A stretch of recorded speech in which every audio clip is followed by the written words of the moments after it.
Ladies and gentlemen, good morning, good afternoon, good evening, and welcome once more to another crack-filled, banter-driven and educationalising show from Three Blokes, a Ball and Bod. Tonight, I am absolutely delighted because I've been trying to get this guy back on. You all know him very, very well, and we're doing a joint venture show tonight, one of many that we're doing of late, but I'm glad he is on and his team are on for the show tonight. It is the founder and the head honcho himself from Pro 14 Rugby Banter, Mark Anderson. Mark, welcome back to the show, brother. Thanks very much, Joe. It's great to be back. It seems like forever, but it's absolutely brilliant to be back. And I'm here from the Banter headquarters out in the shed, where all those weird, wacky ideas are born, usually after a few gins or a few Guinnesses, but we're all happy. Listen, you got a couple of quick shout-outs. I've got a couple, and then... Sorry, hang on. Gary James is just telling us sound. I'm hoping that you've got sound now. If you can hear us, lads, then just throw it up there. We'll keep on going. It's telling me that everything is perfect here. Nobody is on, so we'll keep going. Mark, you've got some shout-outs. Yeah, I'd just like to say, I've just seen my little zebra flag behind me there, or it's my zebra scarf from Paolo, one of the admins at Pro 14 Rugby Banter. He's actually got himself back to work today. You know, the first signs of recovery there in Italy, coming out of starting to ease ourselves out of lockdown.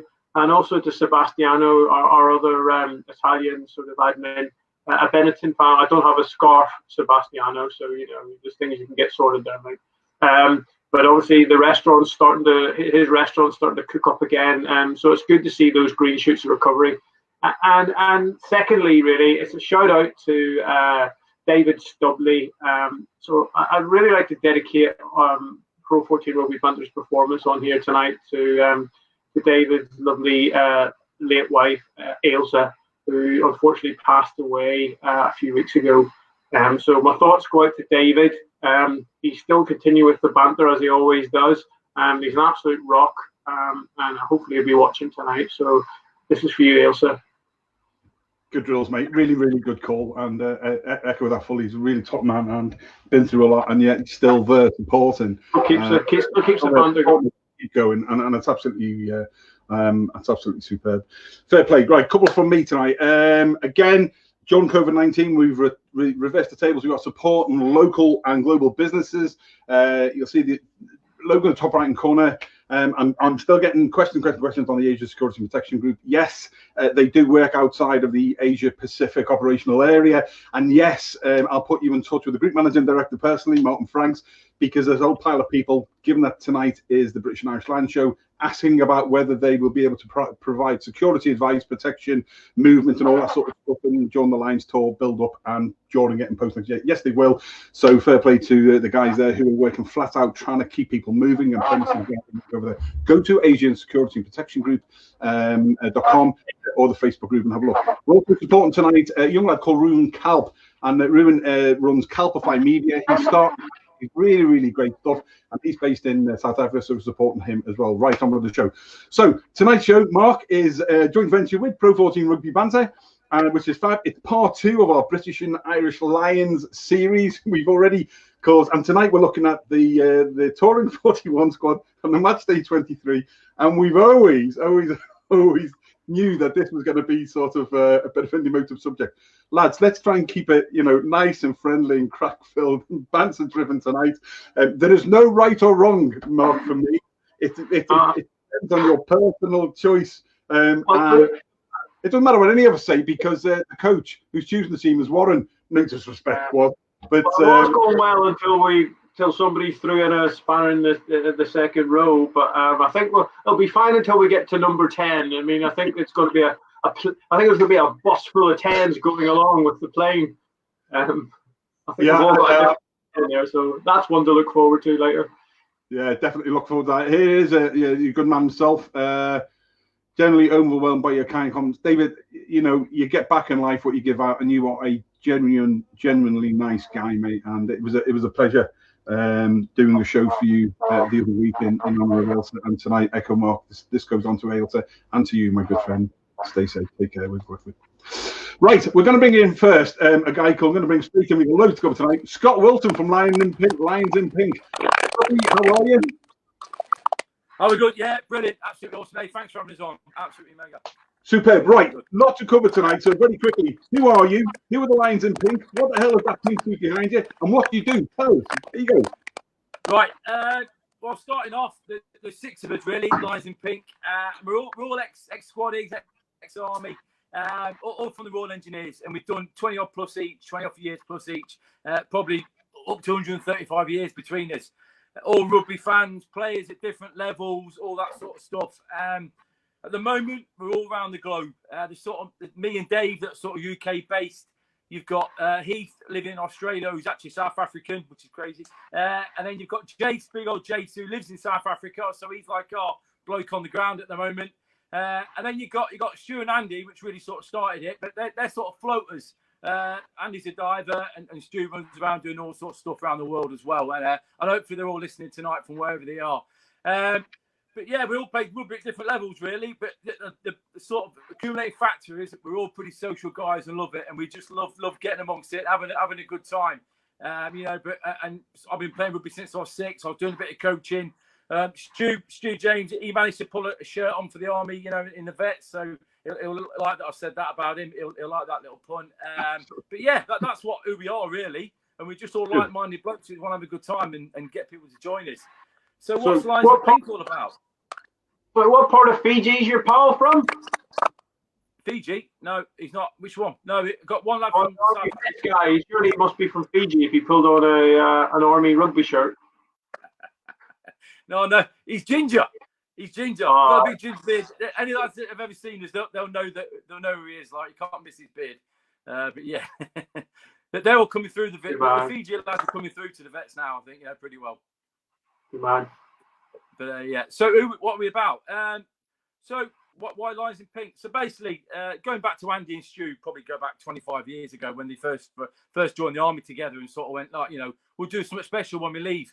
And it just so happens that when they left, the Lions tour to New Zealand in 17 was on, so they got themselves on there, took a couple of lads with them, and basically they wanted an icebreaker. They could have worn, whatever costumes they wanted, whatever they wanted to, but they wanted something different. So they come up with a pink suit, which you can see behind me now, and they had an icebreaker and thought we'll wear pink suits. So people coming up to them and saying, what's with the pink suit? It's a bit nice. Before you know it, you're having a beer at the bar, you're having a chat, and you're making new friends, and that's what it's all about. So we decided when they came back from New Zealand, decided to let's. People saying we wouldn't mind doing that, getting suits on, having a bit of a laugh. It all seems like good stuff. So Andy sort of said, "Come up with this idea. Let's do it. Let's put some packages together and let's get many of us as we can in pink suits and just have a bit of a crack and let's do it for South Africa." So that was the aim. 4 years on, and we've been sort of planning it, getting a few people together, and then we sort of teamed up with a travel company called MSG, who have helped us out, and we've managed to put some packages together. And hopefully people are going to come and sign on and do some like-minded stuff. At the same time as trying to raise some money for some charities, and all that sort of stuff. And they sort of realised that it's expensive to go to see the Lions. It costs a lot of money. So we tried to think, can we bring it down a little bit so people can afford it and make it more affordable, make it social, get into a bit of grassroots rugby and that sort of stuff. So, that's what it's all about, really. We've lost Joe, but yeah. So who makes your suits then, Scott? Where have they come from?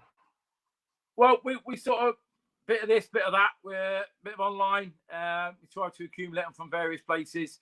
We've got a seamstress who does a bit of work for us, and all that really. And it's we get the badges, put them on. Got ourselves a little emblem going, as you can see there. That's brilliant. The ladies come along as well. You get a suit for the ladies, a pink suit for the guys, whoever comes along with us, and a few other little bits and bobs, and off we go. And I've just had a message from Joe. It looks like his internet's crashed, so I'll try and fill in a little bit for him here as we go on. So I've got, a man in a pink suit. I've got so many questions. I think you've it there. The reference is, am I right in thinking that in the military you're called pinkies? Is that right? Well, Dave, who does a lot of our IT for us, has sort of named us the pinkies if he wants to. And it seems to have picked up a little bit, but generally, Lions in Pink is the thing. And I can't imagine what sort of names we've got really. There's probably quite a few going along, but I mean the whole pink thing as well goes into the charity stuff as well. So what you know on the lead up to South Africa, I know that Mark from MSG and Dave have been across to South Africa, worked on a bit of charity work that they're going to do when we get there. There's four charities, but the sort of main two are Pink Drive, who look at the early detection of cancers, whether it be breast, cervical, testicular, or prostate, and they're looking at early detection and putting some money into some of these places where it can't access the sort of people that look after them afterwards, and put some money into there. Then there's another charity called Scrum. And they sort of they're sort of working on putting money into educate kids about HIV, because obviously it's still a big problem over there, and they've got a little pun and they say pass the ball, not the virus, and so have a bit of fun educating them at the same sort of time, and that's trying to get it at the early stages still, because they've obviously still got that issue over there. And then you've got the Little Rose Centre, and then another company called Good Sport. We're looking at to raise between MSG is like £1 million. Yeah. Fantastic. Welcome back, Joe, to your show. My internet just crashed completely. I was like, so I had to go downstairs to the modem because I have it plugged in through the wall and reset it all. It was like, Jesus, and I'm wearing a Welsh top as well. There's so much pain I can take in one day. But thanks very much for holding the fort. Did we get through everything? Scott just told us about the charities he was supporting there. I think what we also want to do is that when we get over there in South Africa, we want to take a bit back to the grassroots rugby, get into the clubhouses. So if we can get a few people quite a lot of us, if we get 100 people in pink suits or whatever, all going to the clubhouses before the test games or a couple of days before, putting some money behind their bars, having a drink, getting having a braai, all that sort of stuff, and just generally socialising and having a good time with some of them lower league clubs, if you want to call it, and put some money behind their bar, really. Brilliant. Listen, we've got a pile to get through tonight, so I'm going to cut you short. We're 30 minutes already. I'm going to get you back on to more shows as we get closer to the time, Scott, if we can, and tell people more about it and where you're going to be, and so connect people through in the same way as we've got Adam Gilchinan's unofficial British and Irish Lions site, and we've got yourselves and everybody else. So we'll tie everybody in and we get you back on, and then we can tie people in specifically where you are closer to the time, mate. Okay. Yeah, nice one. All right. Cheers, Mark. Thanks a lot. Thanks very much, mate. Take care. Good luck. Lines in pink, lads. They will, in fact, Scott, put the Lines in pink site and the page and everything in the comments, mate, after this as well, and then we'll get people to contact you and learn I'm a sure little the lads bit more. will be on it now. The lads will be all over it now. You want? Yeah, absolutely. Good drills. Okay, right. Cheers. See you soon. Thanks, Scotty. Take care. Right, on with the show. I'm back. Oh, you can't keep the big fella down for long. Right. Welcome in our two other guests tonight. He is man known as Blue Steel. He is one of the senior admin with Pro 14 Rugby Banter. He's the enforcer. So I'm led to believe. Alan Whelan, good evening to you. How are you? Sorry, lads, how's things?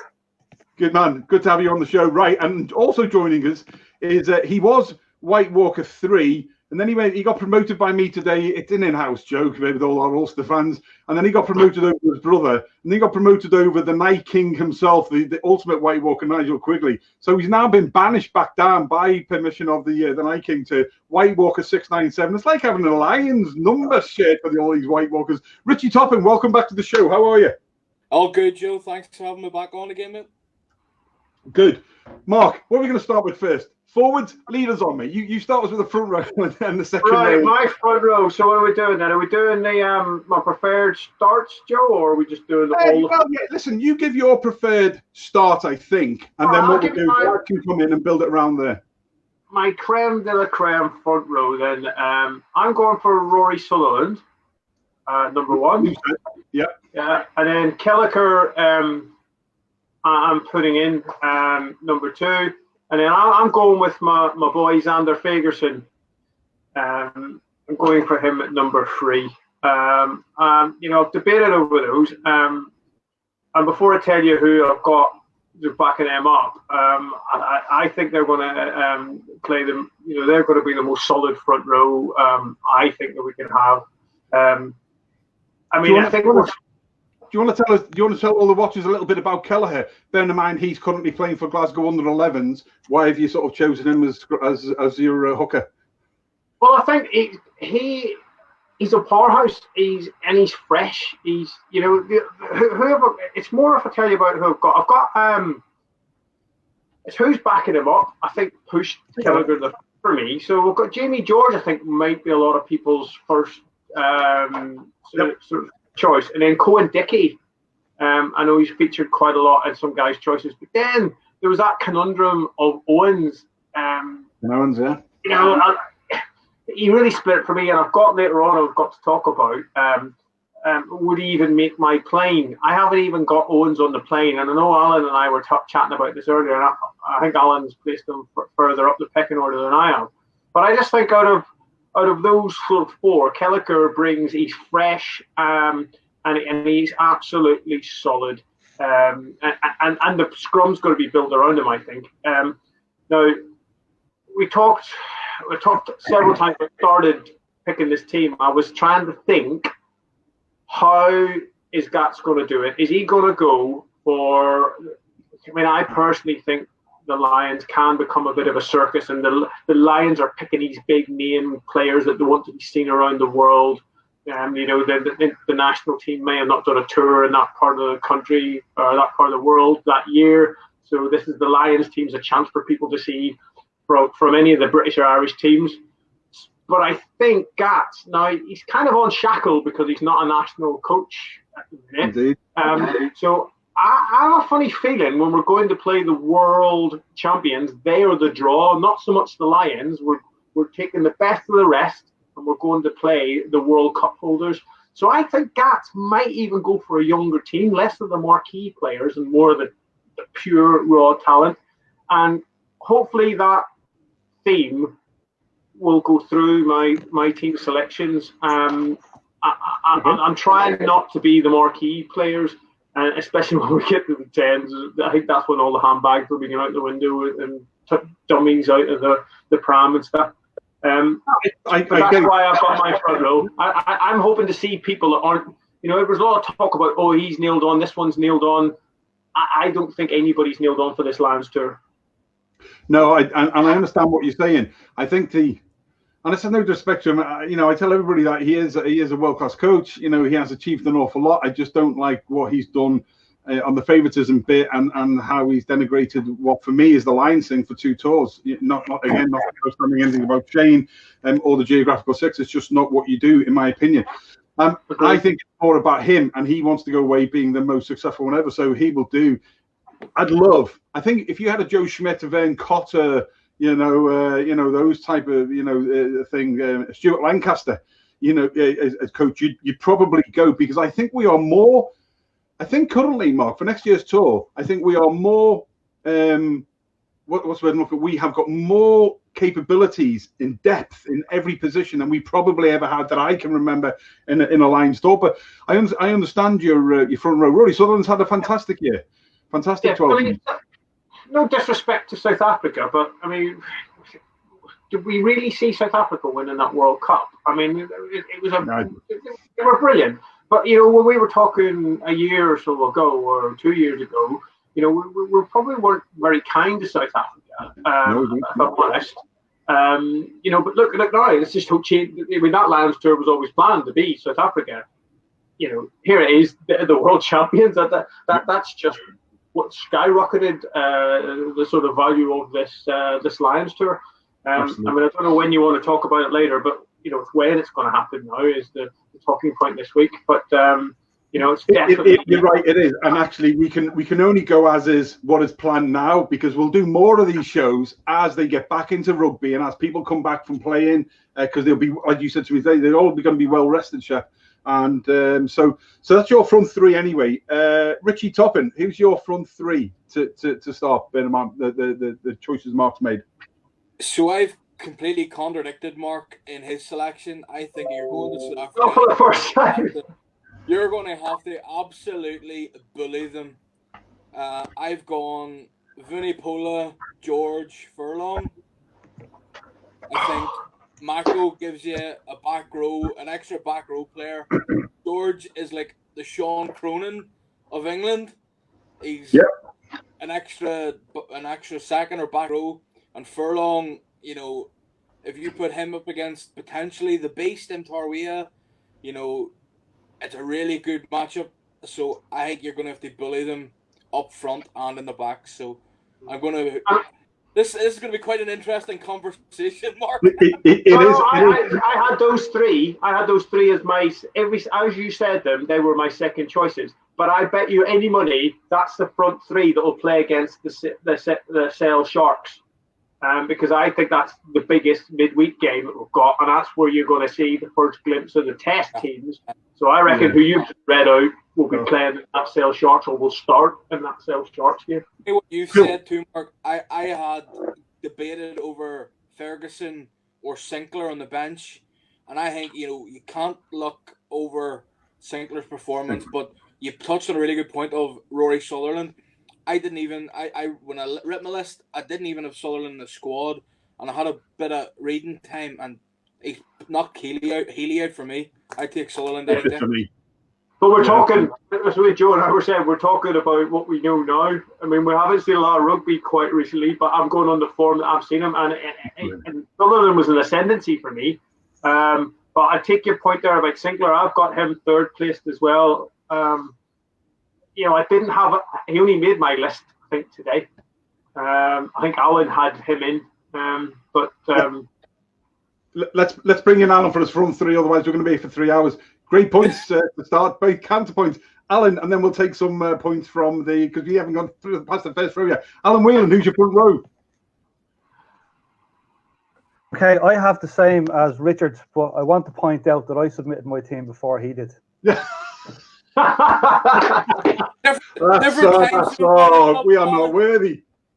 Now I have Jamie George in at number 2, and I think he could possibly be captain if Alwyn Jones doesn't make the plane. It's possible, him or Farrell maybe, but Jamie George possible as your captain, your test captain. All right, well, there we go. You've had your front rows, right? Let's quickly take some, I think, before we move on to the second row, because we're going to be difficult at the end to be able to stack them on. Mako, Cowan, Dickey, and Furlong for Nocky. We've got Colin McConaughey. Reverend Colin, good to see you, mate. Herring was one of our better players in the Six Nations. Not sure Kelleher was going to get a start bar Italy. Okay. Johnny Whopper says, with the current break in playing, it will be interesting run up to the Lions tour, but will Gats give the young and up-and-coming players over the marquee players? Yeah, that's what we were just discussing that. We would hope to think he would, but I think you need a different coaching setup because again, no disrespect, I just think it's more about Gats, and Gats wants to go down in history, and that's why I think it will be short up marquee people, and it's I think it's Mark raised a great point this afternoon to me. It's a great opportunity. South Africa are the world champions. It's a great opportunity to blood some, you know, a lot of the youngsters who are going to be there for the following 4 years when we go to Australia. And I think that would be very useful. Marquee players, though, what age are they going to be next year? You know, the marquee players that Mark players we're talking about, you've got to think about it. If this goes into autumn next year, it's another full season ahead. You know, it is. It's going to be 35. 12 months is a big time frame, isn't it? South Africa were always a top team, but were just poorly coached by Coetzee. I knew as soon as Rassie was appointed that they'd be 100% better. What have we got? Dave Stubley says, well said, Joe Shepherd. I can't remember what I said, but I'm glad I'm going to write home and tell somebody said I did something great. Well done. I don't need to go up to some of these to see, because obviously people are answering themselves. Where have we got? We've got White Walker 1. We've got the Night King himself. Mark always sounds like that. He's a cheeky bugger, isn't he? Alan there, yes, St. David's a gent. A good call, Mark Anderson. Keith Barwise, where's Des? He's sobering up from last week's show. Bum bum. What else have we? Who else have we got on here on the front? Give us something on the front rows, like front rows. Jazz says, looking tip top, fellas. Obviously, she's talking about you three. Clearly, well done, excellent. Well, Mark, wrong. There was something from Damien before. I can't remember where it. I've lost it now, mate. I'll try and find it back. I'm trying to find it back later. So, Johnny Whopper then goes on to say, how many of them are now journeyman style players who are doing well enough to get their tickets on the plane and finish on the tour? Hugh Williams, also from Pro 14 Rugby Banter. Hugh, good evening to you. Only Welshman with any chance of front row selection is Ken Owens, but I doubt he'll be selected. I think Jamie George has overtaken him. I agree. Oh, we've lost Alan. Yeah. I think Jamie George has become the Sean Cronin for England. He's a good ball carrying player, and I think it'll be sort of centred around that. So we will see. Ian Gilbert says Furlong, George, and Healy. Interesting call. Ian Holak, good evening to you from in Madrid. Martin Buggy, who is Mufasa, who is the Lion King, who's on part 3 in a couple of months' time. There's a possibility of a spanner in the work for Gatland. If the tour postponed till autumn next year, it may affect his contract in Super Rugby. Conflict of interest, could end up having to step aside, discuss.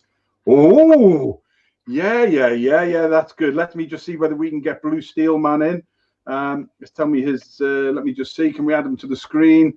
He was having difficulties all day today, Paul. We'll see if we can get Alan back in. But that's Alan, welcome back. Good to see you, mate. Looking like a man of steel blue there, if I may say so. Although somebody did say that you look my Wi-Fi cracked now. Yeah, somebody said you did look a bit like a Smurf, mate, but I'm not going to say who that is, but it's up on the side there. So, lads, in fact, before we go very, very quickly onto the second row, Martin Buggy's point. If it goes that to guy that I can't pronounce his name. Andy Farrell comes forward a tour. Do you think, and not Lancaster or anybody else? Well, Lancaster would move into support now. Whatever this is the thing about it going into the autumn. What would the autumn internationals might step aside for the Lions tour? And I think Farrell. Yeah. I think this was the shaping one for Farrell to become sort of the Lions coach, the next Lions tour.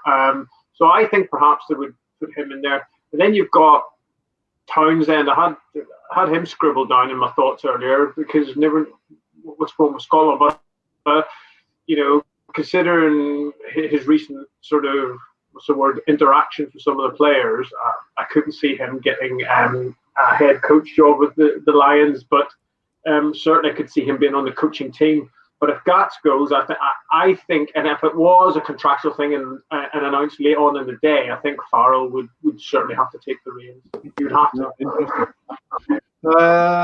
Interesting. Yeah, Randall Phillips saying hates the internet. Everybody's struggling, lads, at the moment. This whole thing. It'll settle back down again when people sort of start going back to work and stuff like that. And the newfound thing about being online every 10 minutes and doing lives and moving selfies of yourself, stuff like that. It is what it is, lads. If we lose somebody off, plug themselves out and we'll get back in. You're welcome to the show, Three Blokes of Ball and Bod, joint venturing with the fantastic Pro 14 Rugby Banter. Please welcome our good friends. It is Mark, Blue Steel is obviously Alan Whelan and Richie Topham from up in Ulster. And we're just about through. We are just David Toppin. Well, we've got to get your brother in, mate. Otherwise, he'll never speak to me again. But Ellis Jens Ellis Jens is a very, very good player. Actually, if I'm honest, I forgot about him today, but he still wouldn't have made my list. Moving on. So the front row. So there's lots of different options. We're going to come back and who could be a bit of a bolt if we get enough time. We're not half an hour already. Geez, the second row, lads, very quickly. Mr. Blue Steel, start us off. Who would be your starting two on the second row? Mario Toji and James Ryan. I think they're dead certs, to be honest. And who would be probably your two players?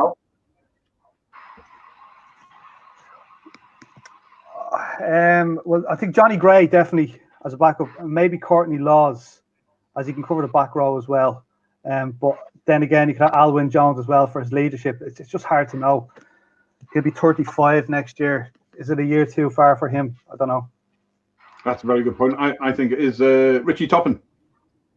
Same as Mr. Whelan have gone Ryan and Atoje, and then Johnny Gray on the bench. I think you can't leave Johnny Gray to the Lions tour. The man's a machine. Okay, fair enough, Mark. Well, Atoje, I've never heard of her, but I'm putting her in at 4, and I'm going with Johnny Gray to start, with Ryan as the backup. I think that's the only difference from the lads there. I've got George Cruz floating about. He's my probably elder statesman that I'm having in there, so I'd see him in the mix somewhere, slotting in. Again, I've got this thing about that Sell Sharks game. I think. Will he be eligible, Mark? Yeah, he'll be eligible for a Lions. Will he be eligible? He might be off in Japan. Could be in the Japan. Yeah, I thought about that today. I mean, surely he would be, wouldn't he? I know he. As long as he's not going to be eligible for England. It'd be. I mean, if Finn Russell's getting a shout for Scotland, I know that's the England rules, not the. I'll take what's the word, advice from a higher source, Joe. But I think he would be, wouldn't he? Even. Yeah, he would. Yeah, he would. Yeah, I think so. So but he's my elders sort of. You know, we talked about Neil Dunn, marquee players. I think Cruz has got another Lions tour in him. It goes back before this. We've got a plethora of people in depth that I don't think I've ever seen before in a Lions setup. Not as much. You know, I think half of the starting 15 in the last couple of Lions tours, you know, you could say they were nailed on. I don't think that's the case here. Yeah. I really don't. I'd like this. I mean, I've talked about Cruiser, but I'd like to see Alwyn Jones go along because I'd like to see him captain the team in the midweeks. Same. And that's where I think he could play. I also talked about Henderson coming along, but I think if they do bring Henderson, then, you know, we might be looking at him possibly at 8. But I've got Henderson down here, scribbled down to think about as a bit of backup. But when you've got, like, say, Ryan and Gray, and Gray is a machine, you know, you'd have to drag him off the pitch, and you need a lot of people to drag him off the pitch. Absolutely. Nokia is saying the Cruz is off to Japan. He is off to Japan. I'm not sure whether all of these things are going to change. If he does go, then he won't. He wouldn't go. Hugh Williams is saying. I'm trying to get that up. Only Welshman he consider for the second row would be a fully fit Corey. Corey's good. I just don't think he's anywhere near. You know, the Atogis, the Ryans, the Henderson. Nigel Quigley was adding in there before. In fact, Hugh goes in to add Lord is a great player to cover second back row. He is.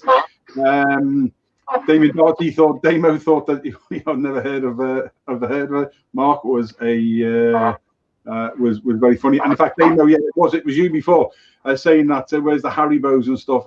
Only people who come on the show, mate. You have to come on the panelists because in the green room, the lads will tell you after. There's a plethora of beer and nibbles and food and, you know, there's all sorts of things going on back there before they actually go on the show. That's why Alan Whelan keeps dropping out, pretending his internet's bad, just so he can go in the green room and scoff at the drink. Damo, you don't need any more Haribo, son. Tell Damo I'm drinking fat. I wasn't going to say that to him, but Damo, I'm drinking fat dogs out here in the back. There's an element of truth there. So it seems pretty much though for most people that the second row is Atoshi and Ryan, really. Then it's a variant of really what else we look for midweek. And I've got to put this man up, he whacks me up.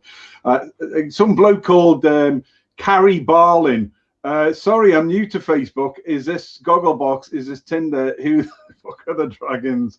Yeah, absolutely, good man. Right to say. I was wondering what he was going when he was going to appear and what he was going to say. We've got it out of our system now, Baz. Good man. I'm sure there'll be more to play. Never heard of her either. Johnny Bob says, sure, did Shane Williams play for Lions when he was playing in Japan? Jesus, Johnny, you're trying to wind me up, aren't you?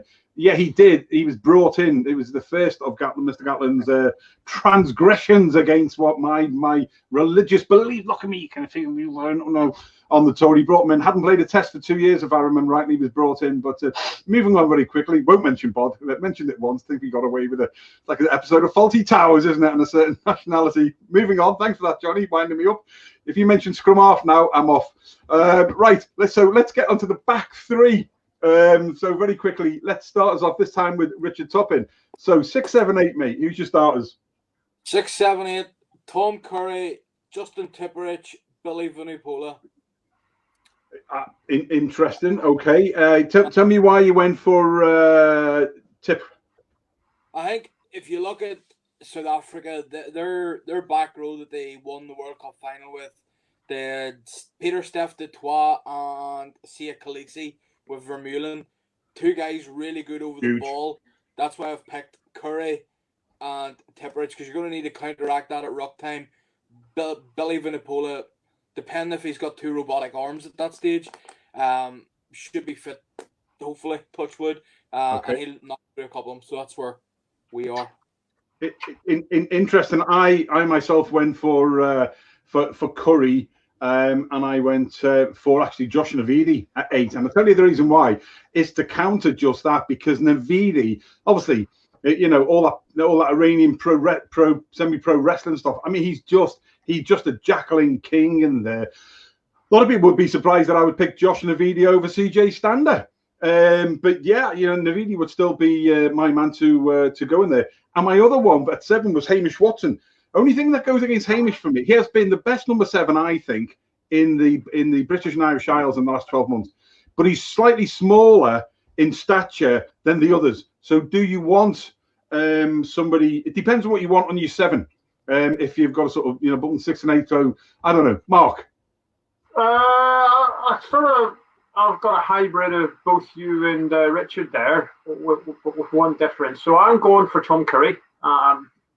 He's one of the very few nailed on. I never had anybody else thought on that. I'm actually struggling to get somebody to back him up. I've actually got CJ Stander to back him up. Would he play there? I can't see him coming in at 8 because I've got Navidi with Vunipola as his backup. Now I'm going for Jamie Ritchie, Edinburgh. To me, he was one of the standout players of a woeful Scotland World Cup. His whole rugby ethos was there to see for everyone. I just thought he battled, and he's an amazing player, and that's coming from a Glasgow Warriors fan. I just think he's brilliant, and I think he will fit into the Lions ethos and the Lions setup. I'd love to see him in a Lions shirt. Again, what I was saying earlier, if they're going to go for a young team, and I don't know how well known Jamie Ritchie would be around the world. I would like to think after that little set-to he had with the Japanese captain, and they all settled their differences afterwards over Twitter. I think he's got maybe had a little cult following there. He's brilliant, and I'd like to see him start. I've got Josh Van der Vley, and I've got Hamish Watson as well. Hamish Watson for me is somebody that's going to benefit from the lockdown. He had a few niggling injuries that he seemed to be a bit prone to, and I think he maybe came back to Scotland a little bit too quickly. I think he's one of the players that's going to certainly benefit from the lack of rugby, because he'll be intensively rehabilitating, I think. Whether he'll grow a few inches, I don't know, Joe. That's it. And up again. Yeah, and like I say, the back three for South Africa, Richie's right. It's massive. So it depends on how Gatland and the whole coaches want to counter that. But great point on Rich, mate, and I'll say so about your more local knowledge on the Scottish scene, especially with Hamish and his injuries. And I think a lot of players. I think a lot of players will Jesus, who might have been written off, might well come out of this quite well. Jordan, this resting period. I'm just going to stick this one up from Regan Craig. Regan, good evening to Regan or Reagan. Forgive me if I pronounced it both ways. So hopefully one of them is all right anyway. So Alan Wynne Jones and Itoje to start. Can't believe people are writing off Alan Wynne. I think a year's a long time, and I think he'll go for the leadership. But there's no one to compare with Itoje and Ryan for me. If you're going to counter. The two big South African second rows, they're just wasn't for me. And Alan Jones to captain also. Alan Jones will be there for those midweek games to build momentum going in. And part of the wider leadership thing, Mark. Of course, yeah. Absolutely. Foolish not to.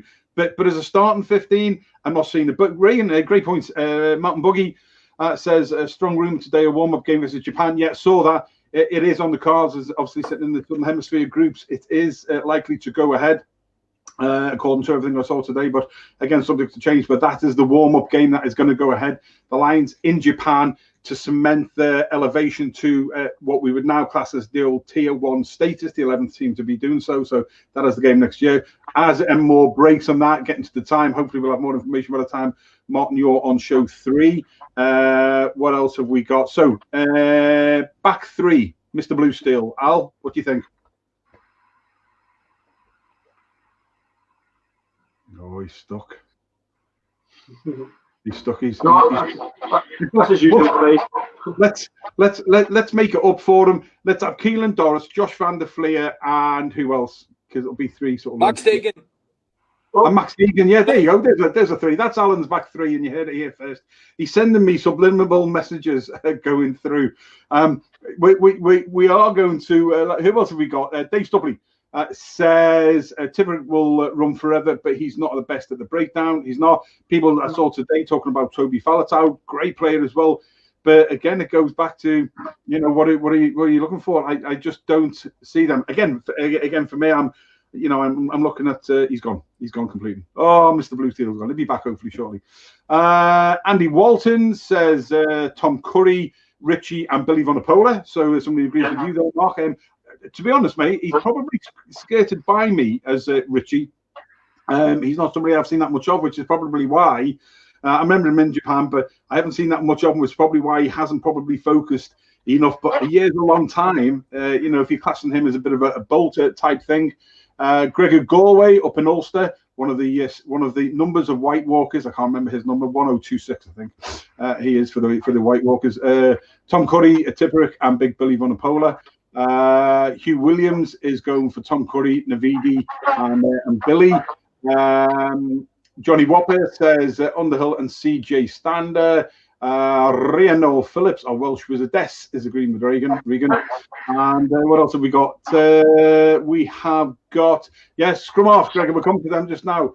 Crickle, I can't pronounce your name. Jesus, my Oscar Gaelic is dreadful as it is. So, CDDO says, I owe you a B for that one. Forgive me. If Moriarty is picked there for the squad, Barry would celebrate. It's like there's no tomorrow, then realises he's a dragon. But it's still probably the quote of the night, actually, to be fair. Who else have we got? Barry Carlin. I've got to put Barry's up because I don't know what we're going to see next. I don't understand why they don't get any New Zealand players or some of the decent French players to play for the Lions. Pom, in my opinion. Oh, honestly, moving on. In fact, actually, I was wondering whether somebody was going to say, why isn't DuPont being picked? So there we go. In fact, do you know what's interesting? He's gone into Black Cognito. I'm going to sort of bring him out and then add him back again. Al, if you can hear us, log yourself out and log yourself in. You're looking perfect in the studio, but you've got a black screen on there. So if you can log yourself, he's gone already. Thomas Lister, Thomas, good evening to you. Dan Levy for the back row if he gets fit. See, there's someone else. There's a year's a long time. He's been out a year, but he is a world-class 8, and it will be interesting to see what happens there. Craig Tucker is saying work rate is all he has. He's a specialist 7 who turns over the ball, wouldn't stop for Wales, let alone the Ireland. Whereas Regan saying ludicrous statements. There we go. That's what we like. Nice and friendly bit of banter. So there we go. We've done the pack as is, and we're only 44 minutes into the show. So Jesus Christ, lads. The next 2 are going to be iffy. Right. Richie Toppin, start us off. Scrum off. So, are we doing 9 and 10 together, Joe? Yeah, do 9 and 10 together then. Yeah, scrum off. The halfbacks. 9 and 10, I've got Thomas Williams and Finn Russell. Interesting. Mark? I had the same. Oh, no, I didn't. I had, yeah, I did. I had Cooney. Cooney 9 and Finn Russell. Cooney!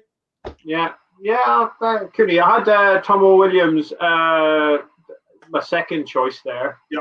And I've got George Ford right in behind Russell. What, at 12? No, sorry, at 10 as a backup to 10. Oh, sorry, is your backup, right? I'm with you. Sorry, mate. Yeah, sorry, yeah. Yeah, okay, so... I had a list of 10s that, I could talk about the 10s all night, really. Because, again, as I've been going on about whether it's going to be a young, flash team, Hastings, I think, might get a shout. Also, now the thing about, can we talk about Sexton? we can. Let's go through the other lads first. So just Alan's back. Alan, give us a bit of sound, mate. You with us? Yeah, can you hear me there? Yeah, Grant, good man. Right, Mark, give us your 9-10 again.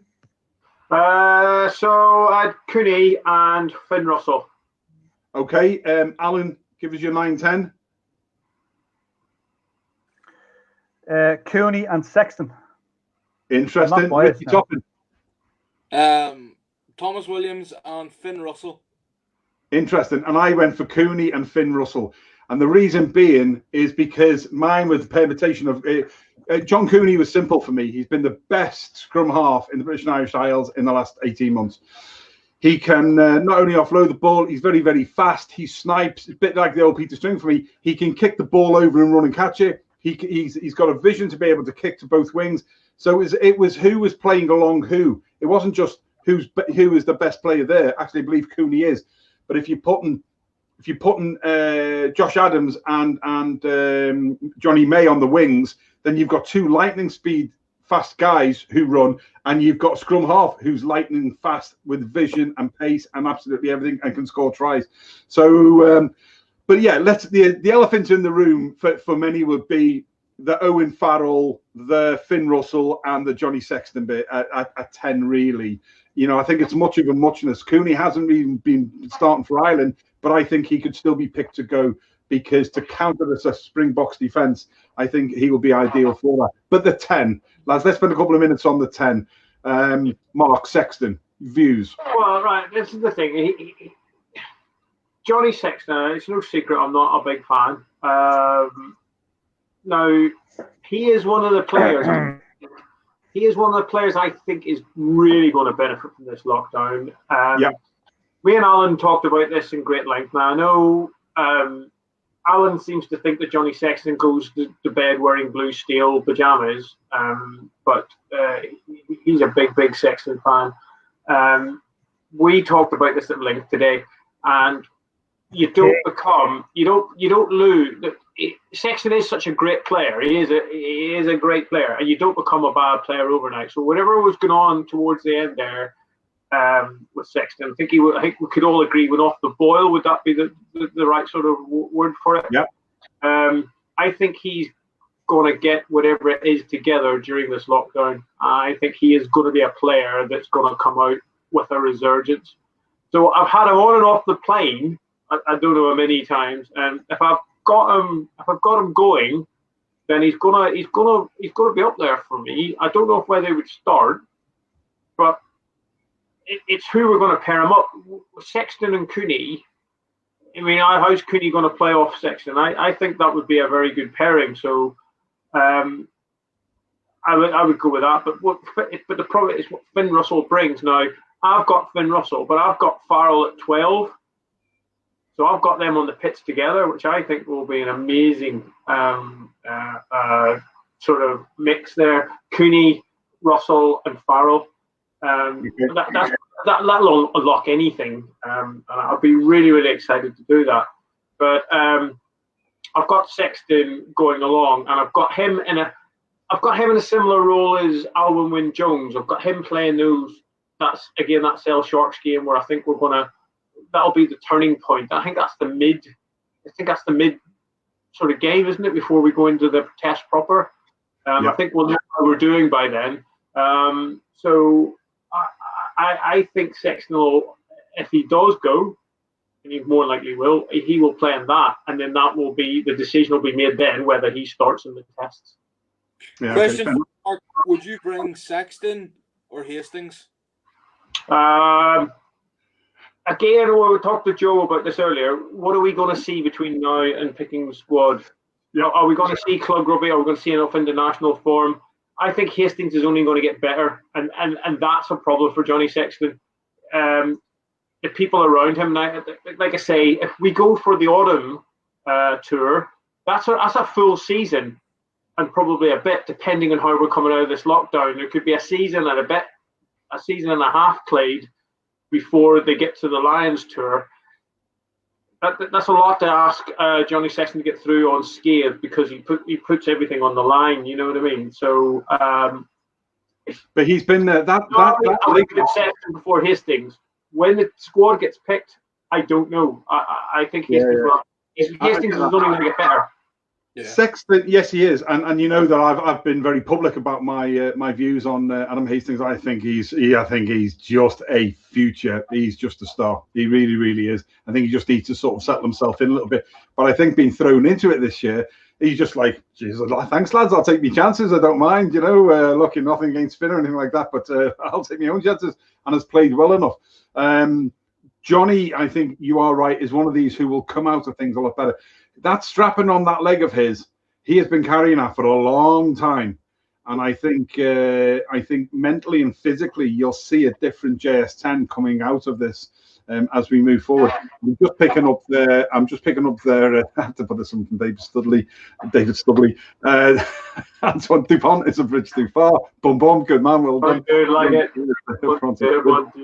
Gregor Galway says, Murray, oh Jesus, Gregor, you've just gone down on my estimation. He's not. He is. I don't think he's going to come out of the thing. He's just, there's far too many people. Regan Craig adds in there about Gareth Davis. No other option. There is, mate. He's not a patch on John Cooney, and has been a patch on him in the last 18 months. Great, he is great, but he's not going to be ahead of Cooney. That said, Cooney hasn't been on the international radar, so you know you bring up a valid point. What else have we got? He says Gareth Davis and yeah, but see, there's a lot of people going for Gareth Davis there. He's been sort of overlooked a bit. You know, I might have to go back to the drawing board and have another look. Always happy. Big fella's always happy to have his mind changed if you can give me facts and evidence and the reason why. So all of those people who are shouting for Gareth Davis now, come and tell me why Gareth Davis over any other number 9. And I'll happy to listen to that, and we'll put it up on the board. Who else have we got? Nocky says Murray or Davis, coin flip between them. But then again, go back to the Cooney thing. He's not on the international radar, but he has been the performance 99 over the whole of the period. Hugh Williams brings up a good point. It all depends on whether it goes back to what I said at the beginning. Gats has been conservative with his ventures. It's about he wants to win and go down history. And I think regardless of who's available at the time, that will be the swaying thing. I think the big thing will be the others on his coaching team, and Jason Leonard being the tall manager will make a big difference. Damo just decides to ask, where are we getting our haircuts? Is it the black market? Well, I don't know about the other two, but my girlfriend's a dog groomer. So we're often having to get on all fours once every week to get it done, mate. I think you're doing a fantastic job. Moving on quickly. Right. Richie Toppin, Johnny Sexton, Finn Russell, the whole 10 Owen Farrell bit. What do you think? Honestly, I think Sexton for me doesn't get a sniff near the plane. I think the 3 10s that me, if I was the coach, I'd be bringing Russell, Farrell, and George Ford. Yeah, George hasn't been mentioned yet. Quality. Mark touched on a good point. You know, look how well he played against Ireland, you know, earlier on in the Six Nations. I think ultimately I'm bringing Farrell as a centre, not as a 10, but he's good for it if you need it. But I think Finn Russell needs to be starting for the sheer X factor that he brings. You know, if I'm Gats, I'm watching South Africa play, my way of playing it is you hit them hard in defence, you've got big ball crashing centres, you've got big tall wingers, and I think Russell will be the key to unlock all those big guys because he's just a class act. Yeah. And his time in France as well. Barry made a joke earlier about getting some French lads in there. Well, there's your je ne sais quoi right there. That's your that's going to look off. Interesting that Regan Craig says there isn't and hasn't been a better UK international 9 than Gareth Davis since Rhys Webb went to Toulon. Listen, maybe Welsh, and if you're talking about UK, you're talking about Scotland, England, and Wales, Regan. But you know, let's not forget Cooney is from Ulster, and yes, that's part of the United Kingdom of Great Britain and Northern Ireland. For those of you who are watching abroad, yeah, he plays for Ireland. So Gareth Davis may have been the best from those three countries without getting into politics, but he isn't a patch. He isn't a patch. Nobody's a patch in the British and Irish Isles, and that's what we're talking about here. Let's not lose sight of that. Nobody is a patch on John Cooney. But yes, he doesn't have that international pedigree that maybe you could call him forward for. A lot of people are saying there that Johnny Sexton is past it. I think we're going to be surprised by a number of people who will come out of this rested period, because again, this is the first of probably half a dozen shows between now and whether it's next summer or next autumn that we'll go through. So the 9-10 is very much a personal choice for me. It's about combinations. And the reason I went for Cooney is why I've outlined, because I think he is the better player at 9. He's the form player at 9, and he'll be playing better with the two wingers. We'll come back to him shortly. That's why I picked him. The 10, Finn Russell, I think I agree with Richie Toppin. He adds an awful lot of Finn Russell is just a quality. As a human being, do I think he just needs to admit he's like there's a very thin line with sportsmen and geniuses. You know, they've just got to be managed properly, and maybe that hasn't been the case. But you can't get away from he is an absolute class act. We then move on to if we've done 9-10, we then move on to sort of the centre pairing. For me personally, I dropped Owen Farrell because if I've got Finn Russell in to play South Africa, I want a big strong boy who's going to suck a few of the centre guys in and will give you a bit of space. So either you could go for Foxy, I've gone for Gary Ringrose, you go for Manu Tuilagi, or you go for Bunyaki or something like that, who's going to powerhouse, drag people in and create a bit of a hole for either Ringrose or Foxy. But I would go for Ringrose and Manu at 12 and 13 on that reason. Mark? I went for Farrell and Ringrose. Yeah. Or Tuilagi and Ringrose. But I go for Farrell and Ringrose. And I've got Farrell as my nailed on captain, actually. Okay. I'm not a fan, but I think one thing he has done, whilst he was looking for his arms, he captained England quite well, I thought. Developed very well, matured very well, agreed.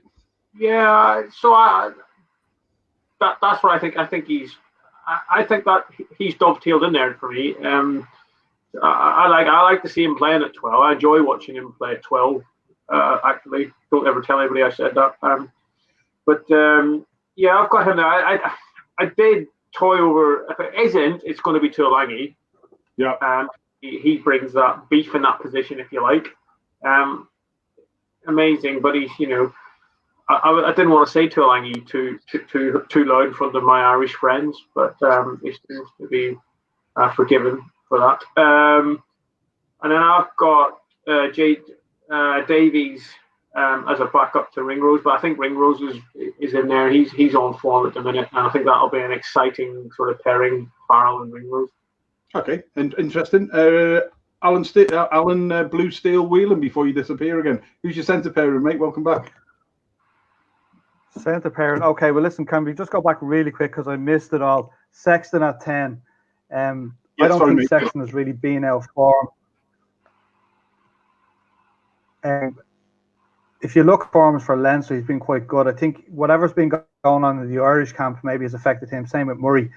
But I think Sexton's been okay. He's probably carrying a bit of that leg injury or this niggle with his knee or whatever, and maybe after this lockdown and he gets a bit of a break, I think he will come back.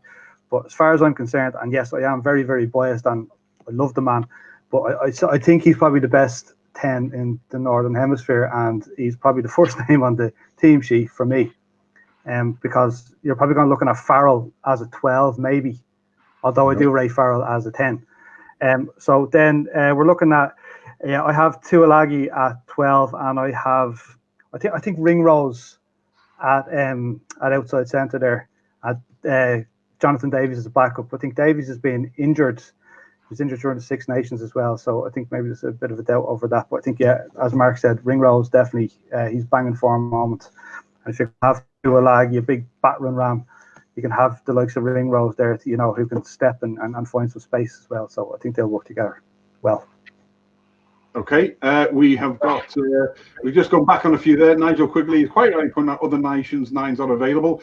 Yeah, DuPont, because there's a DuPont factory up in Derry, so you must qualify as part of the British and Irish Isles. But it's not often that I don't give way, but Coogie's my man. Moving on. Moving on. Craig Tucker brings up a very good point. Just going back one slightly, Gareth Davis gives slow ball and too many box kicks. Why wouldn't have Conor Murray in as well? Oh, so looks really starting me off. It's like a black cloud coming over me because somebody said the word BK, and it's not Burger King. There we go. Yeah, look, I think the centre pairing it's interesting. I think you're going to say the starting Farrell would start at 12, but it's if you put Farrell and Ringrose in, you've got a faster centre pairing, haven't you? How do you think Richie Top and that will compare against the Springbok centre pairing? Do we want two speedsters? Well, I mean, the big strong boys anyway, but in comparison to the likes of Manu or Bundy, sucking some players into great space for Ringrose or Foxty or whatever. What's your thoughts, mate? I think, to be honest, Ringrose doesn't start for me. I think I start Bundy Aki and Manu Tuolangi. Simple reason. Power. Both guys, both South African centres are 100 kilos plus. Those guys, Damien de Allende's got tree trunks for thighs. Massive guy. You need real stopping power. Aki and Tuolangi both have good pace, good strength, can nullify the threat in D, and also when you turn around on the attack, you've got two very capable attacking centres. So does it then come down to the type of game that we want to counter, as opposed to which will form the better combination? Honestly, I think if you look how easy South Africa countered in the World Cup, you have to think about how you're going to nullify the threat of them coming at you really quickly. And to be honest, when you've got Aki and Tuolangi and Ringrose as well, in a squad who can defend well, all guys have got good turns of pace. I think that's where my selection's based, is on how to beat South Africa, not how to. And so is mine, mate. It's on that offensive, taking the game to them, and that's why Owen Farrell doesn't start for me. But again, it's interesting the permutations that you could take through. Alan.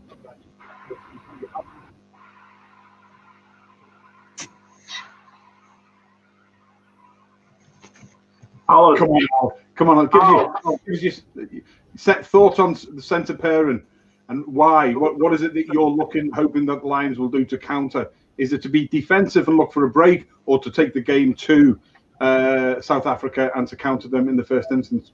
Can you hear me, Joe? Can you hear me? Yes, mate. Yeah. Yeah, well, I'm looking at offense, I suppose, primarily, you got defensively as well. I mean, Ringrose is just unbelievable defensively. Just the way he drifts out and protects the wing as well. Do you know what I mean? Makes it easier. Tuolagi, just the sheer size, a bit of pace as well. He'll just draw on 2 or 3 players just to stop him. That's what England did against Ireland. I mean, they actually smashed us with him. They just drawing players in the whole time, leaving gaps, and made it look very, very easy. So that's, I suppose, where I'm coming from. I think a big tank of a man to run at them, and then somebody who can actually run around, run through gaps. Ringrose, he'll just find if there's any gap at all, he'll be ducking and diving, and he'll find gaps as well. He'll probably score tries. And then the lad you have on the wing, we haven't even got to that yet. Absolutely, and we're just about to because we've got 3 slots still to come, and 1 hour 5 already. So let's look at the fullback first and see whether that changes your opinion on who your wingers are, because it did for me. So fullback, Mark. Right. Because geographically where I live, this is probably just coins in the air. I'm going for Hogg starting. I don't know how many times I scored his name out and put Liam Williams in, and did it again and again. And I think they're going to be interchangeable depending on who you got in the wings. But I've got Lormer sat behind them, ready to take his chance during the week. But Hogg just edges it for me. But but ironically, I've got him starting. He would start for me on a test. But I would like to see him. He's somebody else that I've got as maybe being vice captain or captain during one of the warm-ups, one of the lead-up games. So there's that, because he is another beast. He seems to have gained a lot of bulk since he's been Exeter Chiefs, and being at Exeter Chiefs, depending on how much rugby he's going to get between now and then with Exeter and stay injury-free as well. He's prone to a few injuries as Stewart, but he seems to have bulked up, and hopefully that'll get him injury-free. So I think he's fantastic. However, Williams, we know how quick he is, but then again, he's left Saracens, and we'll see how his club rugby goes, and what difference a year makes. So that those two to me are interchangeable at the moment. I've settled on Hogg purely geographically where I live, and I don't want my windows panned in. Okay, cool. Ricky Topping, very quickly, who's your fullback? I can't decide on whether I want Hogg or Elliot Daly to start. Interesting. Daly. Yeah, he's great on it. At height, you think about the altitude that you're going to be playing in South Africa. Guy's got an absolute cannon of a right boot. But like Mark, great on the high ball. I bring Jordan Larmour for the midweek games. You think about 20, 25. You give him some exposure. Lovely jubbly. Absolutely, good man. Yeah, Al Steele. Blue Steel, Alan Whelan even. Fullback.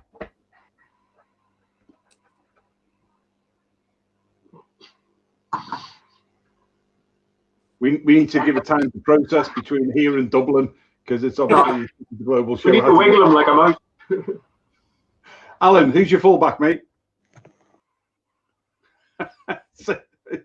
He's gone. Right, okay. Let's see. Well, we're trying to get back in again. Lads, you're welcome to the show. It's just that we've got a couple of minutes left. Got to get in the wingers first as well. Three Blokes of All and Bod, and a joint venture with Pro 14 Rugby Banter. Richie Toppin, Alan Whelan, Blue Steel when he's here, and Mark Anderson. And you're all very welcome to the show. I have to stick this one up because it just shows what the great rugby family is. Reagan Craig, in fairness, he's not much. He hasn't seen much of Cooney, so can't comment. Fair play, mate. That's what we like. When like I just said about Richie, I hadn't seen that much of him, and always happy to have my thoughts changed and actually go away and research some of these players a little bit more. Demi Mack says Richie McCaw has done well. Point Mark brought up before from the sports break. Absolutely, I think an awful lot will. We'll see a lot of different players and think, Jesus, where did they come from? It's the break. I think at that level, it's going to be totally different. Reagan goes on to say Farrell and Ringrose for him. Paul Young, good evening to you, Paul. Hope you're well. Gatland is too cautious.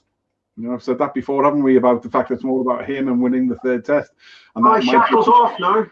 Shackles off. Well, we hope so. We'll see. Gatland is too cautious anyway for Paul Young, and he says he'll pick Ford, Sexton, and Davis with Farrell also in the mix. Gregor Galway says Farrell and Hugh Jones in the centre. Nige Quigley, White Walker 1, the Night King himself, Tuolangi and Ringrose for him. Yeah, absolutely. And me. Ian Gilbert, our ambassador extraordinary out in Madrid. 12 Tuolangi and 13 Jonathan Davis. Okay. Leroy says, all I hear is my box smashing the British and Irish Lions next year 3-0. Well, we look forward to that, Leroy. Honestly, great. We'll see what it is. I think a year is a lot. Having been somebody who followed Razzie and became a big fan when he was at Munster, and then did an awful lot of research, and that's why I've got a Springboks and South African show now running. Next one is tomorrow night. Just a little plug there. And I predicted that South Africa would win the World Cup. However, I'm not convinced with this year break that they're going to be able to continue that going. I think there's an awful lot of changes coming. And it's whether some players can get themselves fit again. But I think that break in continuity may well affect South Africa. And I think you'll see a definite different South African team had rugby continued through for me. I don't know why it's just eaten away at me that I think that will be slightly different. What else have we got? Martin Buggy says Manu Tuolagi and Farrell Gary Ringrose will be an impact replacement mainly because it's Gats coaching. Reagan says Paul Young agreed. That's why irrelevant who we think will start. Gats will play safe in his place. Where we did say that at the beginning. Alan's just sent us a private message just saying, internet.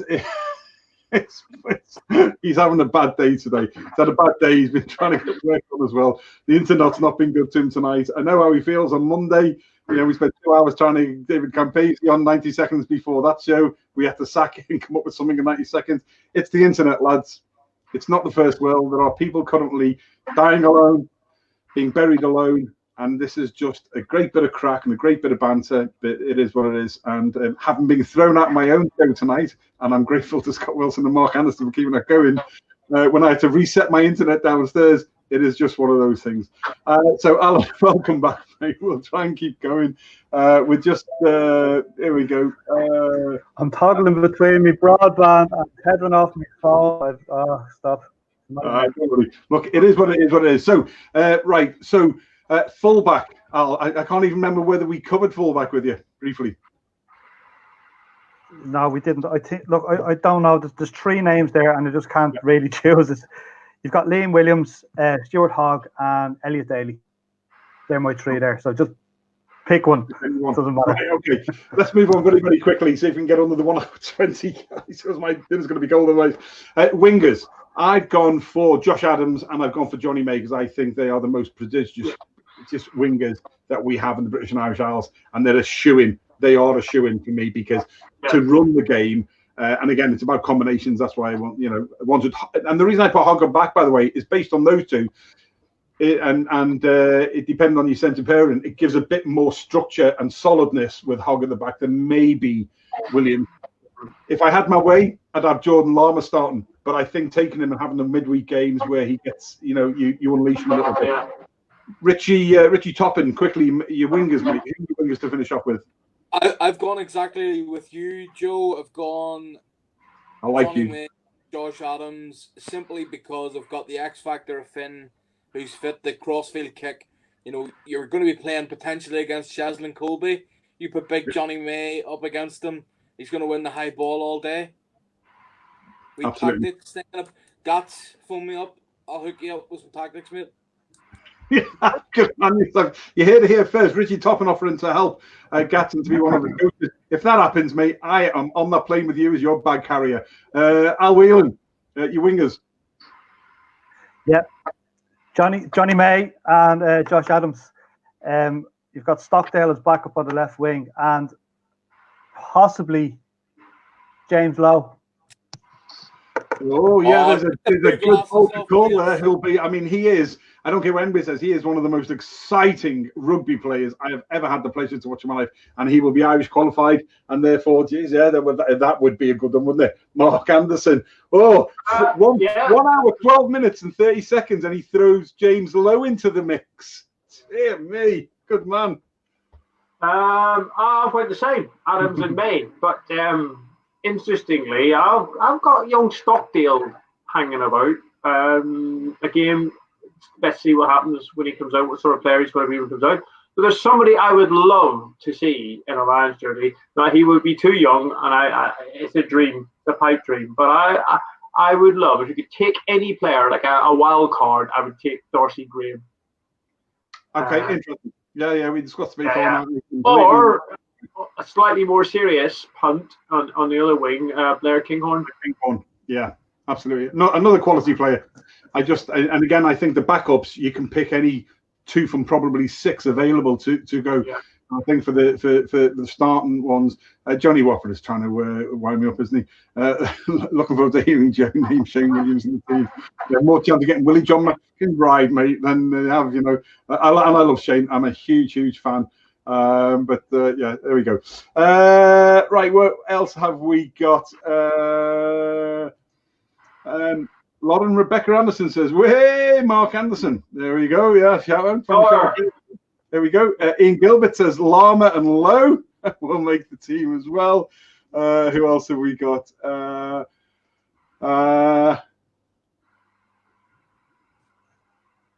Is it Cricker? Is the name Oscar Wales guy? Connor. What's that? Connor.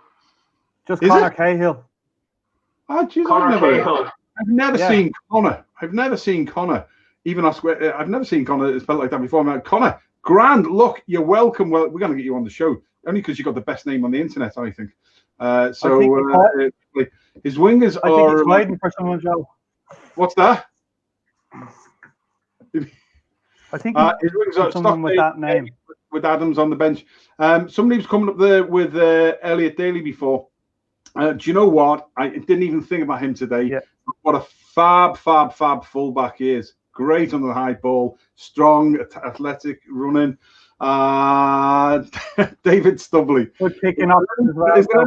Is there any Leinster player Alan Whelan does not want to get on the plane?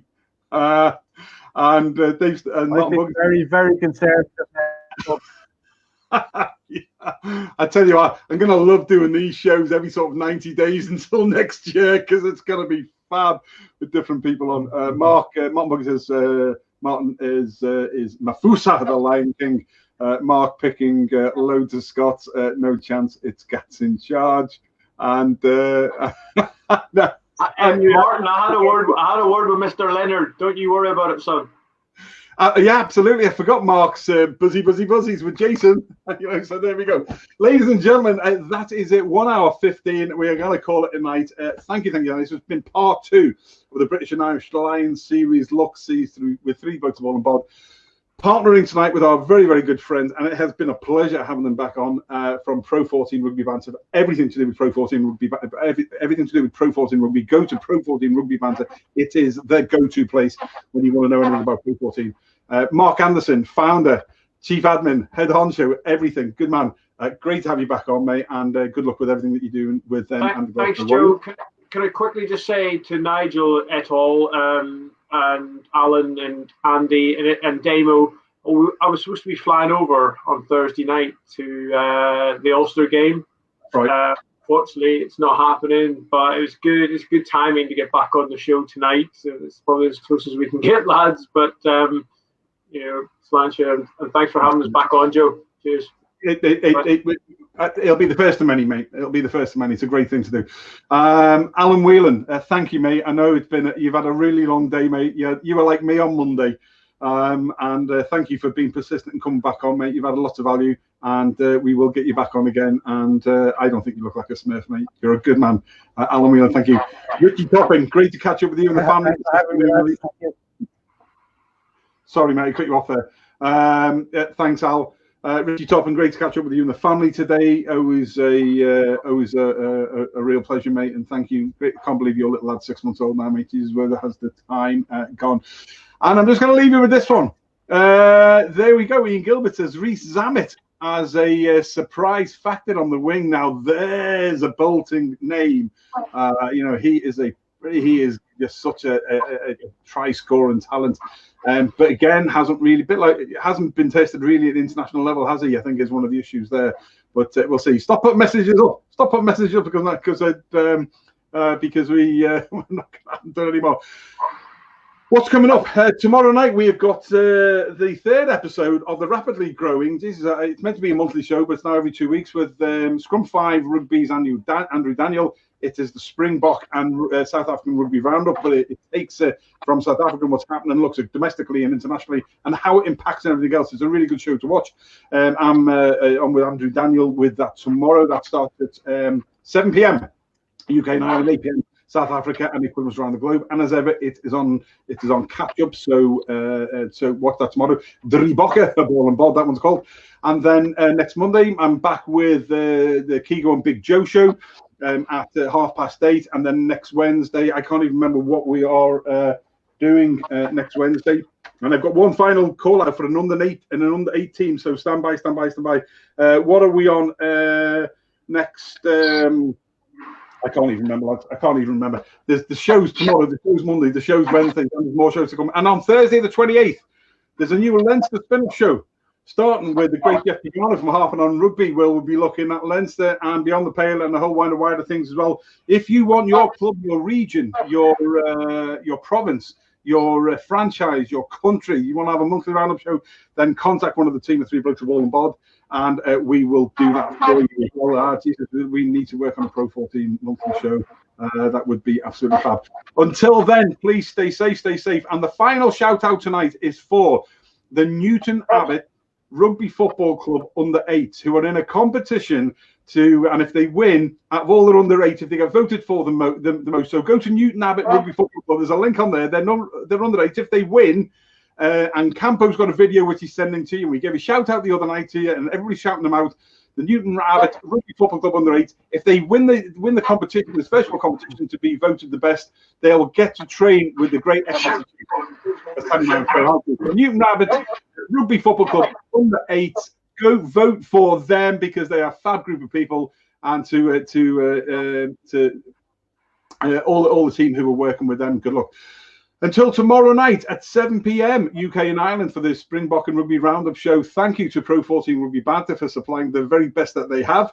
Mark Anderson and Alan Whelan, to Richie Toppin as well, and I'm Big Joe Shep. Until tomorrow, until next Monday, until next week. Good of Mila Mahagas, Agus, Slang off all.